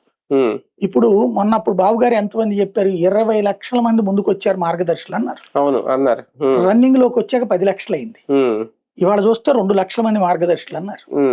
అడ్వర్టైజ్మెంట్ 2 ఏళ్ల పాలన 2 లక్షల మంది మార్గదర్శులు అంటే 2 లక్షల మందికి మెయింటైన్ చేస్తున్నాడు. అది కూడా వాళ్ళు చిల్లర కొట్ట పెట్టుకుంటే 4 రూపాయలు పెట్టుబడి పెట్టుంటారు. ఇంకేముంది అక్కడ? మరి 1,45,00,000 మందికి రావాల్సినటువంటి డబ్బులు 45 లక్షలు అండి. 1,45,00,000 కుటుంబాల్లో ఇంటికి 2 మహిళలు అయితే ఉంటారు కదా. అన్ని బంగారు కుటుంబాలు. 18 ఏళ్ల పైబడి 60 ఏళ్ల లోపలోళ్ళు ఇంటికి ఒకళ్ళిద్దరన్నా ఉండరా? ఒకళ్ళు ఉంటే 1,500, ఇద్దరు ఉంటే 3,000 కదా. అయిపోయి కోల్పోయినట్టే కదా. అది పక్కన పెడితే ఈవెన్ పెన్షన్ లో కూడా 50% కదా న్యాయం చేస్తుంది. 50 ఏళ్లకు పెన్షన్ అని చెప్పారు కదా. ఇంకోటి ఈ హామీలన్నీ ఎన్ని రోజుల్లో పన్నారు అమలు? 100 రోజులు కదా. 100 రోజుల్లో ఏది చేయలేదు ఒక్కటి కూడా. 365 రోజులకు కూడా చేయలే. 365 రోజుల తర్వాత గ్యాస్ పెట్టారు. ఆ తర్వాత మళ్ళీ ఉచిత బస్సు పెట్టారు. ఇట్లా అంటే మన జేబులో ఖర్చు తక్కువగా ఉండే పెట్టుకొచ్చారు. ఆ గ్యాస్ కూడా కేంద్రమే భరిస్తున్నట్టుంది కదా ఉచితం. ఆ ఉజ్వల దాందే వాళ్ళు యాక్చువల్ గా మొన్నటి వరకు 9 గ్యాస్ సిలిండర్లు ఇచ్చారు, ఇప్పుడు 4. అంటే సబ్సిడీ. ఆ 750 వీళ్ళు పెట్టుకుంటున్నారు. ఇప్పుడు అది కూడా మళ్ళీ పెరిగింది రేటు. పెట్టుకోవాల్సి వస్తుంది. అది పెంచుతారేమో. ఇవన్నీ చూసి భయపడుతున్నారా రేపు పొద్దున్న ప్రజల్లోకి వెళ్ళడానికి? తమ్ముళ్ళు 25వ తేదీ నుంచి ఫ్రీగా వెళ్ళి మాట్లాడి వచ్చేస్తారా? అది తెలిసి దాన్ని ఎలా అధిగమించాలో చంద్రబాబుకు తెలుసండి. మన చేతిలో ప్రింట్, ఎలక్ట్రానిక్, డిజిటల్, సోషల్ మీడియాలో ఉన్నప్పుడు ఏం చేస్తారు? వీళ్ళకి కావాల్సిందే చేస్తారు. ఇప్పుడు వైసీపీ వాళ్ళు ఉన్నప్పుడు వైసీపీని ట్రోల్ చేయడానికి టీడీపీ వాడు వెళ్ళి వైసీపీ వాళ్ళతో కూర్చుని అక్కడ 10 మంది పొగిడింది పోయి ఏడ్చింది ఒక్కటే చూపెట్టేవాడు. అదే ఇప్పుడు వచ్చేటప్పటికి ఏది అట్లాగేం తీనీరు. ఉంటే గనక సెల్ ఫోన్ లాక్కుంటారు, లోపల ఏమంటారు, ఏమైనా చేస్తారు. బేసిక్ గా ఫస్ట్ జరిగేది ఏంటంటే ఎక్కడికి పోయినా వాళ్ళు, నాకు తెలిసి నాకున్న అవగాహన మేరకు, నేను జనాలను అబ్జర్వ్ చేసిన మేరకు, ఇంటికి వెళ్ళి మీ ఇంటికి మొత్తం నేను చేశానని ఆ పేపర్ పట్టుకుని వెళ్ళారనుకోండి, ఇదిగో ఈ అమ్మాయి 40 ఏళ్ళు, ఆమె 20 ఏళ్ళు, నువ్వు ఇస్తానని 1,500 లేదని అడుగుతారు వాళ్ళు. లేబర్ మొహమాటం ఏం లేదు. అలా కాకుండా వీళ్ళు ఇల్లు ఇచ్చిన వాళ్ళకో వీళ్ళ కార్యకర్తల దగ్గరకో వెళ్ళి అంతవరకు 4-5 వరకు కలిసి అక్కడ ముందుగానే ప్రిపేర్ చేసి, ఇప్పుడు చంద్రబాబు గారు గనక కళ్ళు తాగడము, లేకపోతే చేపలు తింటము, వండి తింటము, ఇట్లాంటివి ఉన్నాయి చూడండి. అక్కడంతా పాజిటివ్ గానే మాట్లాడతారు కదా. అట్లాంటివి వీళ్ళు ప్రిపేర్ చేసుకుంటారు. ఒక 5-10 ఇళ్ళు అవి వరకు సోషల్ మీడియాలో పోస్ట్ చేసి, మిగతా అది ఆ రోడ్డు మీద నుంచి హ్యాండ్ మైక్ లో ఉపన్యాసం మీద ఇచ్చేసేసి వాటిని ఫోకస్ చేసుకుంటారని నేను అనుకుంటున్నాను. ఇందులో మరో అంశం, 2 ఏళ్లకి విజయోత్సవ సభలు నిర్వహించడం అంటే ఇది చంద్రబాబు గారి పాలనకి ఇంకా శుభం కార్డు పడుతుందనా, లేదంటే అవసరమా? 2 ఏళ్ళకి ఇంకా 4 ఏళ్ళు ఉంది, 3 ఏళ్ళు టైం ఉంది, 4 ఏళ్ళ తర్వాత అయినా చేయొచ్చు, ఎందుకు ఈ తొందరపాటు? ఫస్ట్ ఇయర్ కూడా సంబరాలు చేశారు కదా, అంటే ఈ స్థాయిలో అది చేయలేదు కదా, మామూలుగా చేస్తారు. ఇప్పుడు జగన్ అయితే ఈ స్థాయిలో చేయలేదు కదా, 2 ఏళ్ళకి 3 ఏళ్ళకి. కరెక్టే, మేబీ చూడాలి అది, దాంట్లో ఆ ఫీలింగ్ కూడా ఏమైనా అంటే 2 ఏళ్లలో ఇది బాబు గారి పాలన, ఇక నుంచి లోకేష్ గారి శకం ఏమన్నా స్టార్ట్ అవుతుందనే సంకేతం చూడాలి. మేబీ అది పవన్ కళ్యాణ్ గారి విషయంలో ఎలా చూడాలి? ఆయన ఇంకా ఒక పొలిటికల్ డైవర్షన్ గేమే ఆడుతున్నారా? 2 రాష్ట్రాల్లో అటు ఇటు తిరుగుతా ఆయన ఆలోచన ఏమన్నా మారుతుందా క్రమక్రమంగా? అంటే బేసిక్ గా ఒకటి ఏమవుతుందంటే ఎప్పుడు ఒక టెంపర్ క్రియేట్ చేయడం అనేటటువంటి వాళ్ళకి, అంటే ఆయన good opposition leader, not a position leader. ఎప్పుడు కూడా ఆయన ఆవేశాలతో ప్రశ్నించడానికి పనికొస్తాడు తప్పించి పాలకుడుగా వర్కౌట్ కావట్లేదు అక్కడ. సరే వెంటనే అంటారు మంత్రిత్వ శాఖలు అది చేశారు ఇది చేశారు. ఆయన పేరేంటి, రవికుమార్ కూడా చేస్తాడు ఎలక్ట్రిసిటీది, లేకపోతే గనక అచ్చెన్నాయుడు కూడా చేస్తారు. లోపాలు అక్కడ ఉంటాయి, ఇక్కడ ఉంటాయి. కాబట్టి ఈయనంతా పాజిటివ్ ప్రచారం చేసుకోగలుగుతున్నాడు. ప్రస్తుతం మీడియా పాజిటివ్ ఉంది కాబట్టి రేపు పొద్దున ఏమన్నా వీళ్ళిద్దరికి చిన్న డిస్ప్యూట్ వచ్చిందంటే మీడియా అంతా ఈయన లోపాలన్నిటికీ చూపెడుతుంది. అక్కడ ఒక ఆస్పెక్ట్ ఏంటంటే ఆయనలో పెరుగుతున్నటువంటి ఒక అసంతృప్తి, ఆయనకి తన కార్యకర్తల్లో వస్తున్న అసంతృప్తి తనలో పెరుగుతుంది. దాన్ని డైవర్ట్ చేయాలంటే ఒక ఎమోషనల్ కాన్సెప్ట్ తీసుకురావాలి. ఆ ఎమోషనల్ కాన్సెప్టే ఆంధ్ర తెలంగాణ తీసుకొస్తున్నాడు. నేను అనుకోవడం ఆయన చెప్పినట్టు నాకు వ్యూహాలు ఉన్నాయి అని చెప్తుంటాడు కదా, మీరందరూ నన్ను ఫాలో అవ్వండి నా వ్యూహాలు. అందులో ఇది ఒక వ్యూహం అనుకుంటున్నా. ఏంటంటే రేపు పొద్దున రాష్ట్రం ఎంత నువ్వేం చేసినప్పుడు చంద్రబాబు గారు ఎవరో ఒక మంత్రితో అన్నారని ఒక ప్రచారం ఉంది, లేకపోతే ఓ సాధారణ తెలుగుదేశం గారి గట్టు కూడా మొత్తం వాడు ఐబీకాడు ఈబీకాడు నవరత్నాలు అంటే అన్ని అయ్యాక 11 ఇచ్చి కూర్చోబెట్టారండి, మనం ఇప్పుడే చేస్తే మాత్రం ఇస్తారని నమ్మకం ఏముంది అన్నట్టు ఉంది అక్కడ. అది అన్నారో లేదో తెలియదు. కామన్ గా అయితే ఇప్పుడు నవరత్నాలు మొదటి ఏడాది నుంచి అమలు చేసి చివరేడాది దాకా ఇచ్చినటువంటి తీసి పక్కన కూర్చోబెట్టారు. అట్లాగే నాడు నేడు కింద స్కూళ్ళు బాగు చేసి, హాస్పిటల్ కొత్తగా కట్టించి, 108 కొత్తగా భారీగా తీసుకొచ్చి, 104 తీసుకొచ్చి ఇంటింటికి వెళ్ళి వైద్యం చేయించి, వాళ్ళకి రెగ్యులర్ గా ఫాలో అప్ చేసే పని వాలంటీర్లకు పెట్టి, మద్యం దుకాణాల్లో ఈ రాత్రి పగలు తాగి తందనాలు ఆడకుండా ఒక సిస్టమ్ పెట్టి, వ్యవస్థలన్నీ గాడిని పెట్టుకోండి తీసుకెళ్లి ఇంట్లో కూర్చోబెట్టారు. అలాంటిది ఇప్పుడు చేసేస్తే మాత్రం ఏమొస్తుంది? కాబట్టి ఎమోషనే అధికారాన్ని తెచ్చింది. తెలుగుదేశానికి అధికారం చంద్రబాబు జగన్ పాలనని చూసి కాదు వచ్చింది, జగన్ పాలన దుర్మార్గం అన్న వీళ్ళ ప్రచారానికి స్పందించి వచ్చింది. జగన్ కి సంబంధించినటువంటి వాళ్ళు చేసిన కొన్ని తప్పుల్ని బాగా హైలైట్ చేయగలిగారు. జగన్ చేసిన సక్సెస్ ని చెప్పుకోవడంలో జగన్ విఫలమయ్యాడు. డైరెక్ట్ గా బెనిఫిట్ వచ్చాక మీడియా ఎందుకు మన చేతిలో బొక్క అనుకున్నాడు ఇతను. ఎందుకంటే ఒక మీడియా అధినేత కాబట్టి. మీడియా లేకపోతే మనం నాశనం అయిపోతాం, మీడియాతో మనం ఎలా మేనేజ్ చేయాలో మనకు తెలుసు అన్నది వీళ్ళ లెక్క. సక్సెస్ అయ్యారు. గతంలో పవన్ కళ్యాణ్ గారిని సీరియస్ పొలిటీషియన్ అవునా కాదా అని చాలా విశ్లేషణలు జరిగేవి. ఇప్పుడు డిప్యూటీ సీఎం గా సీరియస్ ఉప ముఖ్యమంత్రి అని ఏమైనా అనిపించుకోవాలనుకుంటున్నారా? తన శాఖలకు సంబంధించి పన్నులు కట్టని వారి మీద యాక్షన్లు తీసుకోమని చెప్పడాలు కానీ, గోదావరిలో కాలుష్య జలాలకు సంబంధించి పొల్యూషన్ కంట్రోల్ బోర్డు అధికారుల మీద సీరియస్ అవ్వడం కానీ, ఇవన్నీ చూస్తూ ఉంటే ఒక సీరియస్ డిప్యూటీ సీఎం కనిపిస్తున్నారు ఆయనలో. అంటే ఒకే ఒక్కడు సినిమా లేకపోతే అట్లాంటి కొంత ఇన్స్పిరేషన్ ఉండొచ్చు ఆయనకి. ప్రాక్టికల్ గా అమలు కాలేదు అవి గ్రౌండ్ లెవెల్. ఇప్పుడు గ్రౌండ్ లెవెల్లో ఇవాళ ఫర్ ఎగ్జాంపుల్ ఈయన చేసింది అద్భుతమైన స్టేట్మెంట్, నేను ఒప్పుకుంటాను. ఏది కాలుష్యానికి మరి అదే కాలుష్యానికి సంబంధించినటువంటి దాంట్లో చంద్రబాబు గారు ఇంటి వెనకాలే తవ్వుతున్నారు కదా ఇసుక. పర్యావరణందే కదా అది, ఎన్జిటి దగ్గర పోతుందంటే పర్యావరణమే కదా. ఇంకోటి ఇప్పుడు వాళ్ళ దగ్గర ఎంత ముందు ఉన్నటువంటి బొలిశెట్టి రైజ్ చేస్తున్న పాయింట్ ఏంటి, రాజధాని ప్రాంతం రైజ్ చేస్తున్నారు. అట్లాగే దాని పేరేమంటారు విశాఖపట్నం దీన్ని కూడా రైజ్ చేస్తున్నారు, మన డేటా సెంటర్. మరి దానికి ఏంటి సమాధానం? ఆయన పర్యావరణ శాఖ మంత్రి. అలాగే ఆపలేరు కదా, అడ్డుకోలేరు కదా డేటా సెంటర్. మరి ఇప్పుడు పరిశ్రమ గురించి ఇంకెందుకు మాట్లాడడం? ఒకటి మాట్లాడినప్పుడు 4 చర్చకు వస్తాయి కదా. పుష్కరాలు వస్తున్నాయి, గోదావరి జలాలు అది బానే ఉంది, మంచి పాయింట్. మరి అప్పుడు శాంతం శాశ్వతంగా నాశనం అని కదా వైజాగ్ వెళ్ళి చెప్తోంది. అవును, కాలిఫోర్నియా లాంటి చోట్ల పెద్ద పెద్ద గొడవలు జరుగుతున్నాయి డేటా సెంటర్లకి. పవర్ అవును. ఇది ఉమ్, డేటా సెంటర్ ఉన్నటువంటి ప్రాంతంలో అటొక 2 కిలోమీటర్లు ఇటొక 2 కిలోమీటర్లు నిద్ర కూడా పోలేరట. ఎందుకు నిద్రపోలేరో కూడా తెలియదట. ఉహు, ఇది వాళ్ళు చెప్పుకొస్తున్నది. కాలిఫోర్నియాలో బైట్స్ చూస్తే మనకు కనబడుతున్నటువంటి ఉమ్, పెద్ద పెద్ద ఇయే వచ్చినాయి. ఉమ్, నేనైతే దాన్ని ధృవీకరించడం, ఇంకోటి తప్పు కూడా పట్టను. ఉమ్, ఉమ్, డేటా సెంటర్ వస్తే దానికి ఆటోమేటిక్ గా చుట్టుపక్కల ఏమైనా ఉద్యోగాలు వస్తాయన్న నమ్మకం నాకు కూడా ఉంది. ఉమ్, అంటే పెద్ద పెద్ద కేంద్రాలు వచ్చినప్పుడు అన్నటువంటి. అవును maybe. కానీ దానివల్ల సైడ్ ఎఫెక్ట్లు అనేటటువంటిది ఉంటదన్నది వాళ్ళు చెప్తున్నారు. ఉమ్, అది ఈయనేమన్నా దాని మీద డీప్ గా సర్వే చేయించారా? ఉమ్, చేయించరు అలాంటి వాటి చేయించలేదు మీద. కదా. ఉమ్, కాబట్టి ఇంకోటి ఇండస్ట్రీస్ కి సంబంధించి ఇప్పుడు మరి విశాఖ స్టీల్ ప్లాంట్ ఇప్పుడు అంతకుముందు ఎల్జీ పాలిమర్స్ మూయించారు. ఉమ్, మరి విశాఖ స్టీల్ ప్లాంట్ మూయిస్తారు ఇప్పుడు? ఉమ్, మూయించరు కదా. ఉమ్, మరి అది పరిశ్రమ ఇది పరిశ్రమ కదా. అక్కడ ఉద్యోగులు ఇక్కడ ఉద్యోగులే కదా ఉంది.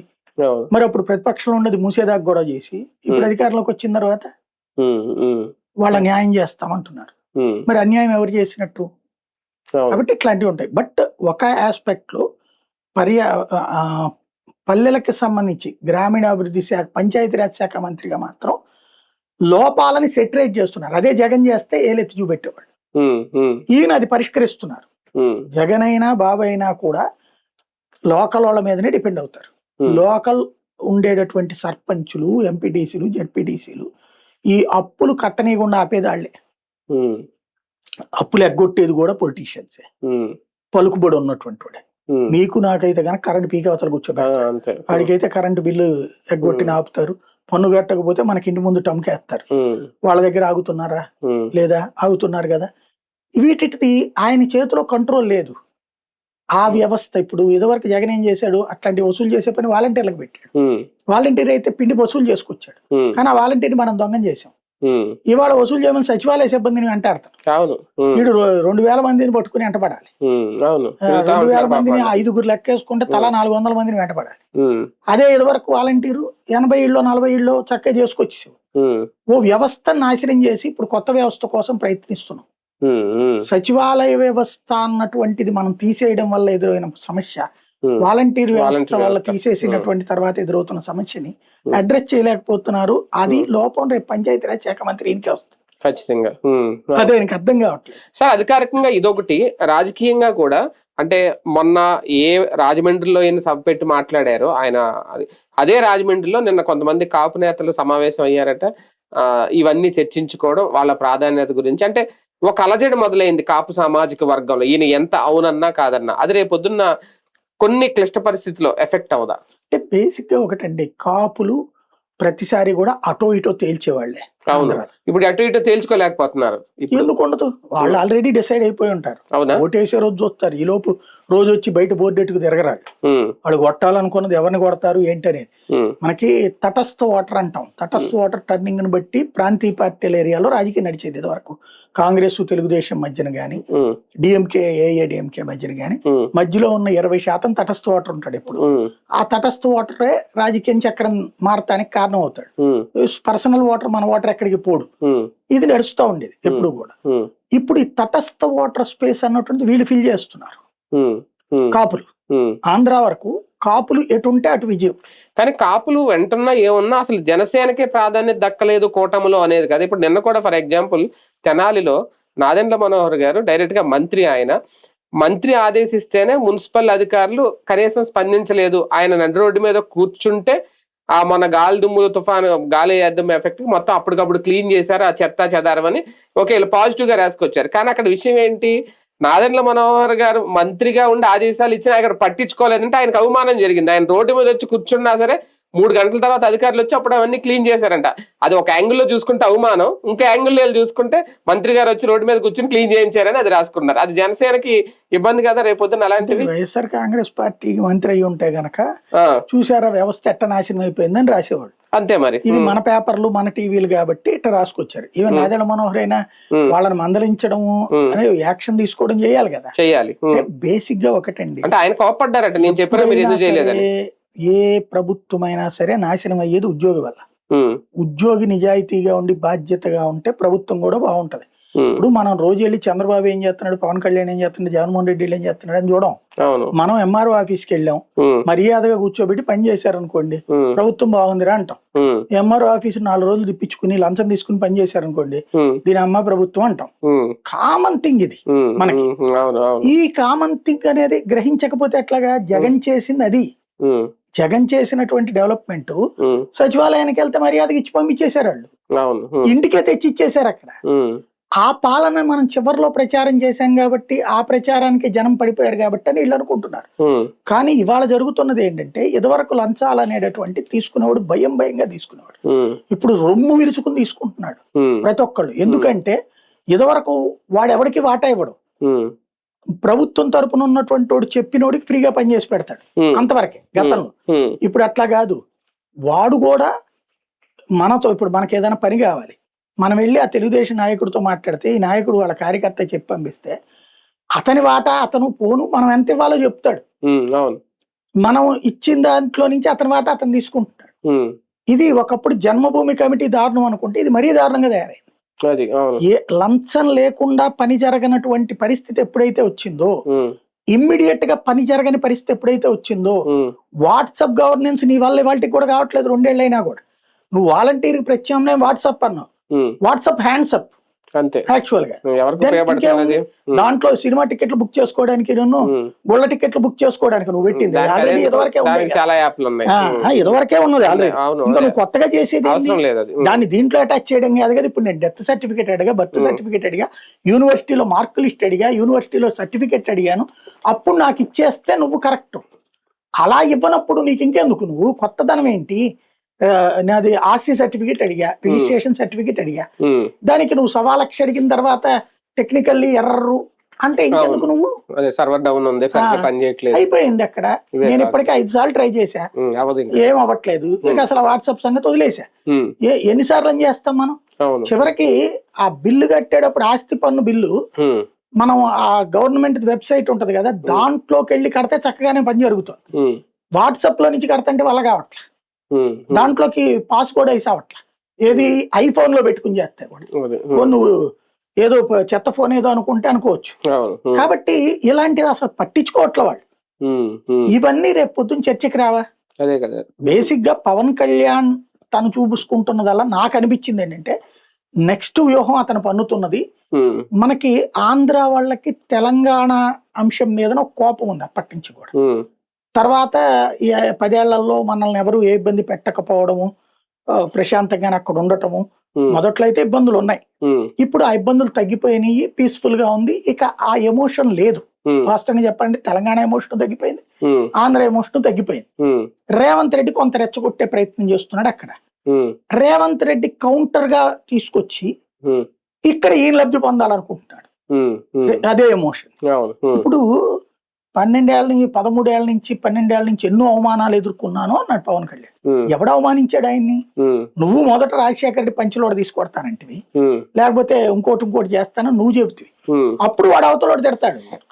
నేను అవతలోని ఇప్పుడు జగన్ విషయంలోనే అంతే, వైసీపీ వాళ్ళు ఇతను నేను టార్గెట్ చేయలే, ఇతను వాళ్ళని తిడతాడు. వాళ్ళు చెప్పగానే నన్ను ఎంతో మంది అవమానించారంటాడు. ఇది వాళ్ళ కార్యకర్తలకు నిజమే కదా అని ఈ ఒక్క పాయింట్ నే వీడియోలు ప్లే చేసుకుంటారు, కానీ అది మర్చిపోతారు. ఇప్పుడు తెలంగాణ వాళ్ళు అతన్ని రావద్దన్నారా? ఎవడాళ్ళు? పొన్నం ప్రభాకర్ రెడ్డి వాళ్ళు కూడా ఏంది, నీకేంది హక్కు ఈ అడిగారు. ఎప్పుడు అది ఈ మాటలు అయ్యాక కదా వాళ్ళు, మొదట ఈ గొడవ అయ్యాక కదా మాట్లాడింది వాళ్ళు. అంటే నాగేశ్వర్ ఇష్యూ అయ్యాక నాగేశ్వర్ ఇష్యూలో ఫస్ట్ స్పందించింది ఈయన, క్లోజ్ అయిపోయిన దాన్ని తీసుకొచ్చింది మళ్ళీ ఈయన. నాదెళ్ల మనోహర్ నువ్వు విత్డ్రా చేసుకోమన్నాడు, ఆయన విత్డ్రా చేసుకున్నాను ఓకే అని చెప్పి ఈయన కూడా అన్నాడు. ఈయన కూడా దాంతో మీ మీద నాకు గౌరవం ఉందన్నాడు. మరి గౌరవం ఉన్న తర్వాత మళ్ళీ నువ్వు మాట్లాడకూడదు కదా. అంటే ఇది ఎమోషన్ ఏదో పనికి వస్తుందని బిగిన్ చేసింది ఈయన. మళ్ళీ అప్పుడు వాళ్ళు కూడా ఓకే నువ్వు అందుకుంటున్నప్పుడు మాకు కూడా అక్కడ ప్రచారం పోయిందిరా బాబు అని వాళ్ళు కూడా ప్రచారం పోయింది. దానికి ఈయన మళ్ళీ అక్కడ కౌంటరు, దానికి ఈ ఎమోషన్ మళ్ళీ రేపే ప్రయత్నం చేసి నేను వచ్చి పోటీ చేస్తాను. ఎవడొద్దన్నాడు నేను పోటీ చేద్దాం? నువ్వు చేయలేదా? మన మున్సిపల్ ఎన్నికలు చేయలేదా? మన పంచాయతీ ఎన్నికలు చేయలేదా? మన రాష్ట్ర ప్రభుత్వ ఎన్నికల్లో చేయలేదా? ఎవడు ఆపాడు నిన్నప్పుడు? తెలంగాణ అని చెప్పేసి ఆపారా నిన్ను? తెలుగుదేశం చేస్తానంటే వాళ్ళు ఏమన్నా ఆపారా? అప్పుడు వీళ్ళు చివరికి ఎప్పుడు తెలుగుదేశం 2018లో ఓడిపోయింది, కాంగ్రెస్ తో కలిసి పొత్తు పెట్టుకుని. ఆ తర్వాత కూడా ఆయన పేరేంటి, సిపిఎం కి సంబంధించిన ఆయన ఉండేవాడు కదా, నాగార్జున సాగర్ ఎమ్మెల్యే, ఇప్పుడు వాళ్ళ అబ్బాయి చేస్తున్నాడు కదా బీఆర్ఎస్. అతను పోటీ చేసినప్పుడు కూడా నోముల నరసింహయ్య, ఆయన చనిపోయినప్పుడు బై ఎలక్షన్ లో పార్టిసిపేట్ చేసింది కదా టీడీపీ, అప్పుడు డిపాజిట్లు కూడా రాలేదు. ఇక ఆ తర్వాత వీళ్ళు సైడ్ అయిపోయారు.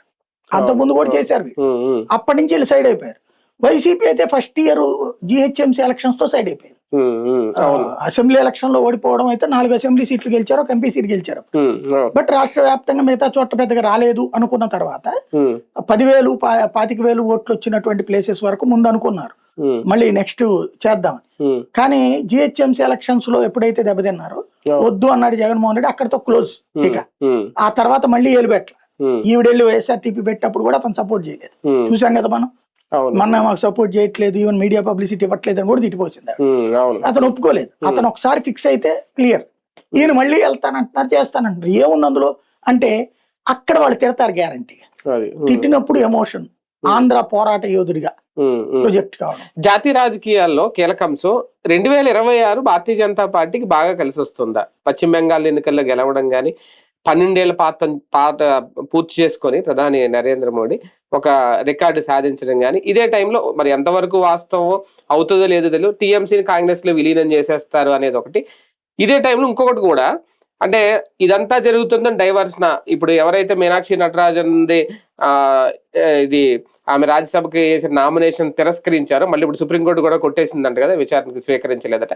దీని వెనక బీజేపీ కుట్రుంది అని కొన్ని ఆరోపణలు. ఎలా చూడాలి అంటే ఇక్కడ ఒకటి, భారతీయ జనతా పార్టీ గెలుపు 2 చోట్ల ఓడింది కదా, తమిళనాడులో కేరళలో, మరి 3 చోట్ల గెలిచింది. దెన్ అక్కడ ఇంకా పొలిటికల్ మ్యానిపులేషన్ ఏమి ఉండదు. బెంగాల్లో విజయానికి అది 15 ఏళ్లు పోరాడి, దగ్గర దగ్గర 380 మంది కార్యకర్తలు చచ్చిపోయారు, మర్డర్ చేయబడ్డారు, 800 కార్యకర్తలు జైళ్లలో ఉన్నారు స్టిల్. ఇప్పుడు మొన్ననే విడుదల చేస్తున్నారు.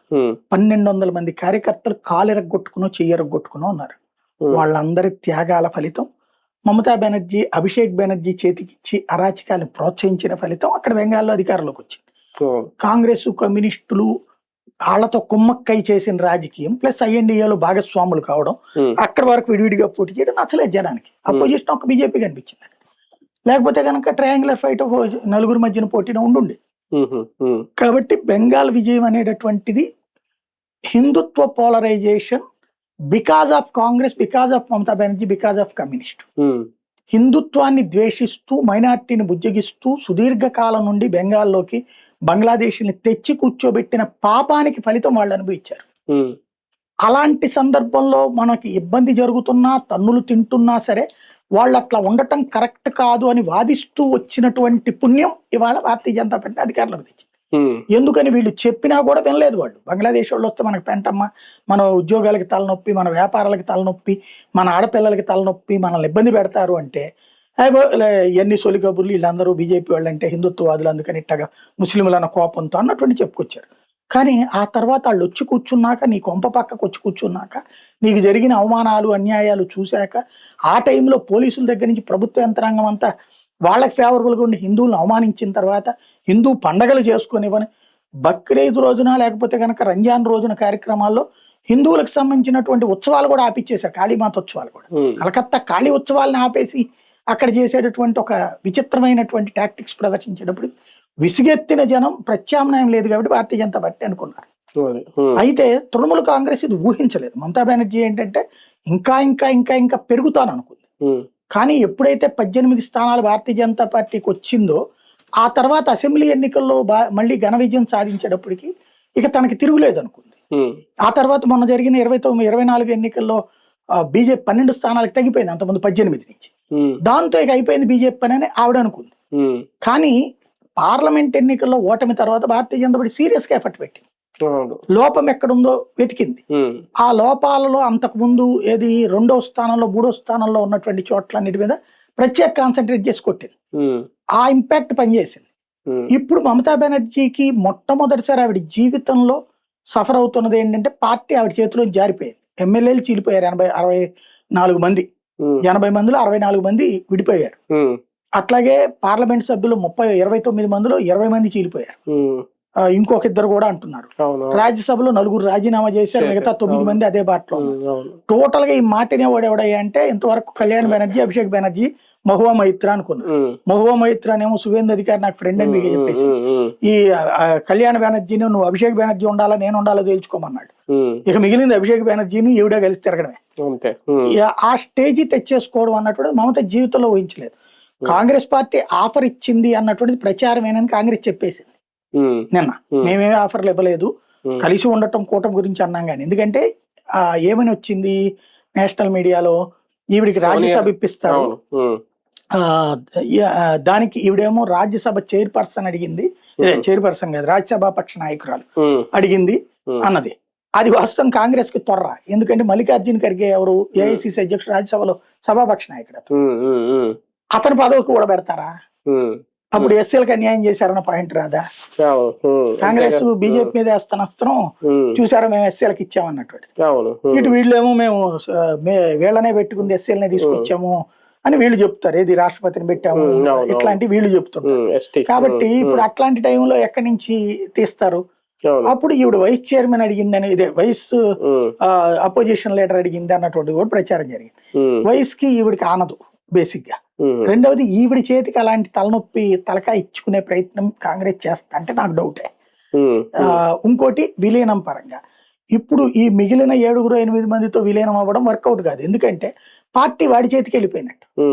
వాడు ఇప్పుడు పార్టీ ఫ్లోర్ లీడర్ అవుతాడు, అతను వీళ్ళని అనర్హత వేయమంటే వేసి పడేస్తుంది బీజేపీ, అయిపోతారు అప్పుడు. ఇప్పుడు మొన్న తమిళనాడులో ఏం జరిగింది అంతే అవుతుంది. ఇక్కడ టీఎంసీ శకం అయిపోయిందా, మమతా బెనర్జీ శకం క్లోజ్ అయిందా? ప్రస్తుతానికి ఉన్న ప్రకారం అయితే టీఎంసీ మళ్ళీ పుంజుకుంటుందా అనేది అయితే డౌటే. ఎందుకంటే ప్రజల్లో ఎంత ఆగ్రహం నేను ఎక్స్పెక్ట్ చేయడం. మామూలుగా కార్యకర్తలు కొడతారేమో అనుకున్నాను కానీ జనం కొడుతున్నారు. అంటే ప్రజలు ఒకటి, పార్టీ నేతలు కూడా దూరం అయిపోతుండడం క్రమక్రమంగా మమతా బెనర్జీకి. ఇక టీఎంసీయే క్లోజ్ అవుతుందా? అంటే టీఎంసీ క్లోజ్ కాకపోవచ్చు కానీ మరొక అకాలీదళలాగా మిగులుతుంది. పార్టీ నడుస్తుంది, నెక్స్ట్ ట్రిప్ కూడా పోయింది అనుకోండి, ఇక శాంతం పోయినట్టు. ఇప్పుడు ముందు నెక్స్ట్ ట్రిప్ కి అసలు పోటీ చేయడానికి అభ్యర్థులు ఎవరు దొరుకుతారనే చూడాలి. అంటే బీజేపీకి పశ్చిమ బెంగాల్లో ఒక బలమైన ప్రతిపక్షం అయితే ఉండదు భవిష్యత్తు. అంటే మమతా బెనర్జీ కొట్టుకుపోయినట్టు అక్కడ. ఇంకా లేనంటే అంటే ఆవిడ ముందు ట్రై చేసింది మొన్న. నాకు ఫస్ట్ టైం నవ్వు వచ్చింది ఏంటంటే, పొజిషన్ లో ఉన్న పార్టీ సీఎం తో ఈవిడ ఒక రాయబారం పంపించింది. ఈవిడ అక్కడ భవానీపూర్ నియోజకవర్గం ఈవిడ సొంతది, తర్వాత నందిగ్రాము సీఎం సొంతది. క్రిందసారి 2 చోట్ల పోటీ చేసి 2 చోట్ల గెలిచాడు అతను.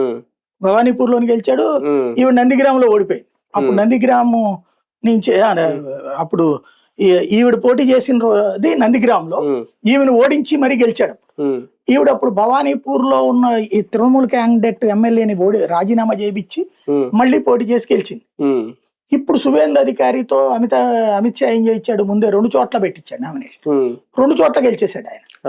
ఈవిడ ఏమనుకుంది, నందిగ్రాముని అట్టి పెట్టుకుని భవానీపూర్ వదిలేస్తాడు, నేను మళ్ళీ పోటీ చేసి బాధితురాల్లాగా మొన్న ఎట్లయితే స్టాలిన్ వాళ్ళ సొంత నియోజకవర్గంలో ఓడాకెళ్ళి బాధ వ్యక్తం చేస్తే చాలా మంది కంటతడి పెట్టారు కదా, అట్లాంటి పరిస్థితి వస్తుంది అనుకుంది. అనుకుని భవానీపూర్ రాజీనామా చేస్తాడు. ఈయనేమో భవానీపూర్ని ఉంచుకుని నందిగ్రాముని వదిలేస్తున్నాడు. నందిగ్రాములు ఈవిడ క్రిందసారే ఓడిపోయింది. రాష్ట్రం అంతా తృణమూలు గెలిచినప్పుడే నందిగ్రామంలో ఓడిపోయింది. సీఎం క్యాండిడేట్ ఓడిపోవడం మొట్టమొదటిసారి చరిత్ర. అదో దరిద్రం. చివరికి మళ్ళీ ఇట్లాగొచ్చి భవానీపూర్కి వచ్చి చేసుకొచ్చింది. ఇప్పుడు అట్లాంటిది ఈవిడ రాయబారం పంపించిందండి, భవానీపూర్ ను వదిలేసుకో అనేసి పని చూసుకోమన్నాడు ఆయన. కాబట్టి ఈవిడికి అసెంబ్లీలో ఛాన్స్ లేదు, ఎమ్మెల్సీ చేద్దానికి లేదు. ఎవరైనా ఎమ్మెల్సీ చేత రాజీనామా చేపిద్దామంటే అది బీజేపీకి పోతాయి. 10 మంది రాజీనామా చేస్తే అప్పుడు ఈవిడికి ఒకటి వస్తుంది.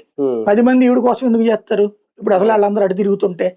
మూడోది వచ్చేటికి లోక్సభకి రాజీనామా చేస్తే వాళ్ళు గెలిచే పరిస్థితి లేదు. యూసఫ్ పఠాన్ నియోజకవర్గంలో గెలుద్దాం అనుకుంది, బహదూర్పూర్ అనేది ఉంది. అక్కడ యూసఫ్ పఠాన్ అక్కడ 70% ముస్లింస్ ఉంటారు. అతను రాజీనామా చేయడానికి తిరస్కరించడంతో పాటు ఈమె ఈ మాట నాకు ఎప్పటిదాకా ఈవిడ వర్గంలో ఉన్నోడు వెళ్ళి అవతల వర్గంలో చేరిపోయాడు, అపోజిషన్ వర్గం. దాంతో 20 అక్కడ రాజీనామా చేయించి లోక్సభకి వెళ్దాం అనుకున్నది పోయింది. ఇప్పుడు 4వది వచ్చేటప్పటికి రాజ్యసభలో అక్కడ రాదు. వాస్తవంగా 80 మంది ఎమ్మెల్యేలు ప్రకారం అయితే ఒక రాజ్యసభ వస్తుంది, ఇవిడ తీసుకోవచ్చు. వాడు చీలిపోయారు కదా 65 మంది, ఇంకేముంటది ఇవిడికి?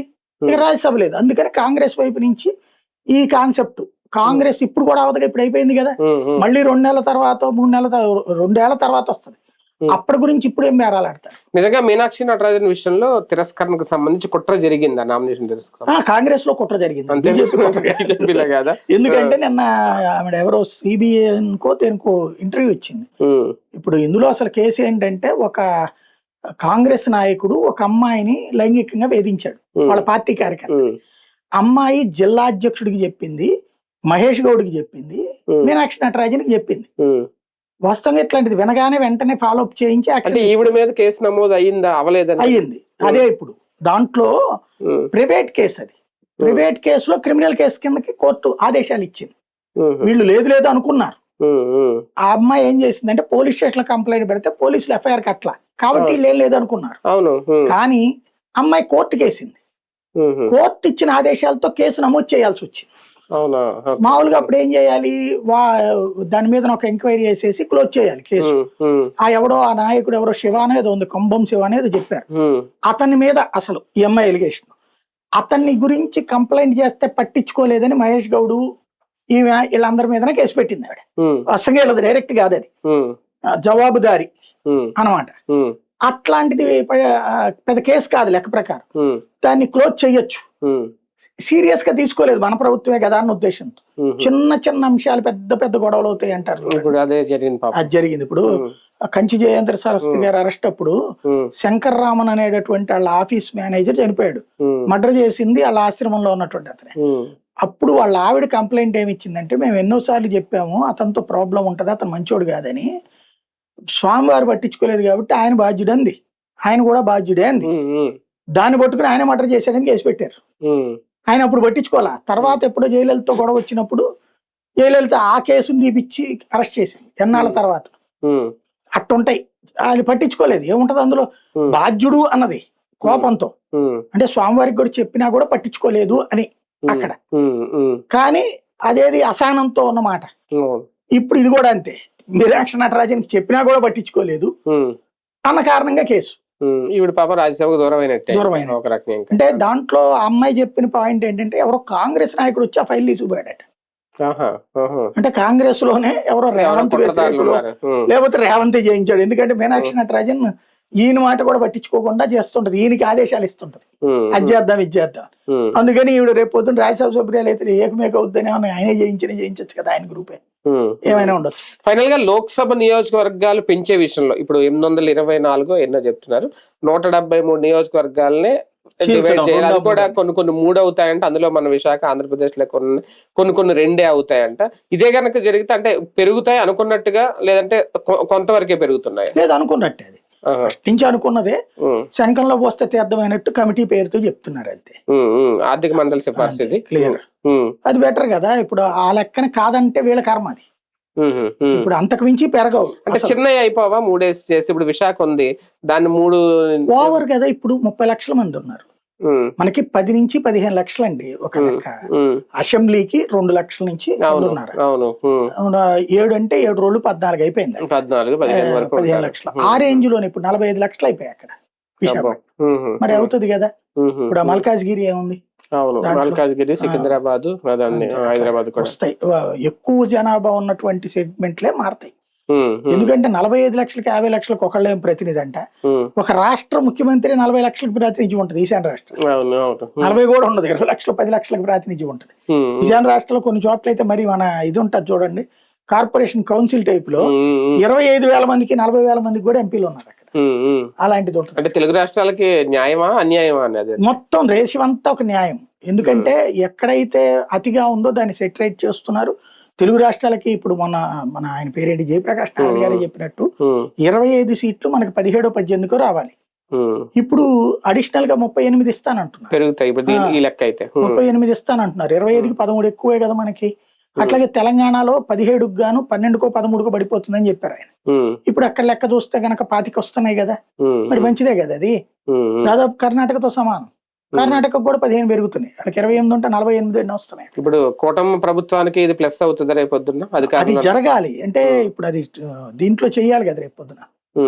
అంటే ఈ 3 ఏళ్ళు ఇంకా టైం ఉంది కాబట్టి చేసేస్తారేమో. రైట్, చూద్దాం. మొత్తానికి ఈ విషయంలో అయితే కేంద్రం కీలక నిర్ణయం తీసుకోబోతోంది. పార్లమెంట్ లోక్సభ నియోజకవర్గాలు అయితే పెరగబోతున్నాయి. అలాగే ఆంధ్రప్రదేశ్ రాజకీయాల్లో కీలక నిర్ణయాలు తీసుకుంటున్నారు. జగన్మోహన్ రెడ్డి గారు ఇస్తున్న వార్నింగ్ కానీ రేపు 25వ తేదీ నుంచి ప్రజల్లోకి వెళ్ళి ఎంతవరకు మేము మేలు చేసాం ఈ 2 ఏళ్లలో అని చెప్పుకోవడంలో సక్సెస్ అవుద్ది టీడీపీ కూటమి అనేది చూడాల్సిన అంశం.